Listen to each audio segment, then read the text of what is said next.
দিনাজপুরে জমে উঠেছে আমের বাজার। এ বিষয়ে আরো জানাতে দিনাজপুর থেকে যুক্ত হচ্ছেন আমাদের সহকর্মী ফখরুল হাসান পলাশ। আমরা যাব তার কাছে। পলাশ, আমের সরবরাহ এবং দাম কেমন দেখতে পাচ্ছেন জানাবেন।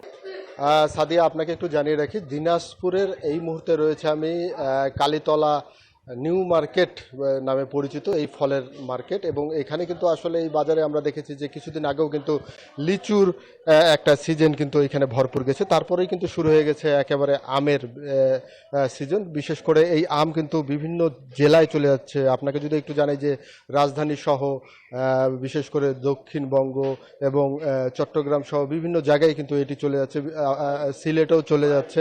এবং পাশাপাশি কিন্তু আপনাকে আরেকটু জানিয়ে রাখি, দিনাজপুরের যে এই বিশেষ করে এখন যে এই আমগুলো রয়েছে সেটি হচ্ছে বাড়ি ফোর, তারপর আমরুপালি এবং ব্যানানা ম্যাঙ্গো এবং বিভিন্ন রকম আম থাকলেও কিন্তু এখানে যে স্থানীয় যেই জাতের আম রয়েছে সেটি হচ্ছে এখানে আমরুপালি। সেই আমরুপালি কিন্তু আসলে এখানে ভরপুর আমরা দেখেছি যে বাজারে উঠেছে। এবং এই আম কিন্তু আসলে সকাল থেকেই কৃষকরা তারা কিন্তু এই মার্কেটে নিয়ে আসেন এবং তারপরেই কিন্তু আসলে এই আম চলে যাচ্ছে ব্যবসায়ীদের কাছ থেকে বিভিন্ন জায়গায়। এবং আপনাকে একটু জানিয়ে রেখে, এবার কিন্তু আসলে আমের দাম অনেকটাই কম বলে কৃষকরা আমাকে জানিয়েছে। এবং পাশাপাশি এখানে যদি বলি যে আমরুপালি কিন্তু প্রকারভেদে কিন্তু 1000 থেকে 1800 টাকা পর্যন্ত কিন্তু প্রতি মন বিক্রি হচ্ছে। এবং ব্যানানা ম্যাঙ্গোর দাম একটু রয়েছে, সেটি কিন্তু 4000 থেকে 4500 টাকা পর্যন্ত কিন্তু বিক্রি হচ্ছে। বিশেষ করে আমরা দেখেছি বাড়ি ফোর জাতের যে আমটি রয়েছে সেটিও কিন্তু 1000 থেকে 2000 টাকা পর্যন্ত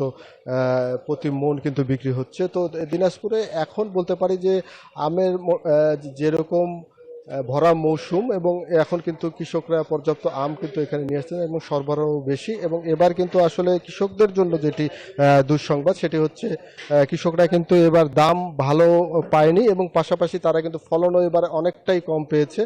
ফলন কম হওয়ার কারণে কিন্তু এবার কিন্তু আমের যে বাজার সেটি কিন্তু অনেকটাই তাড়াতাড়ি শেষ হয়ে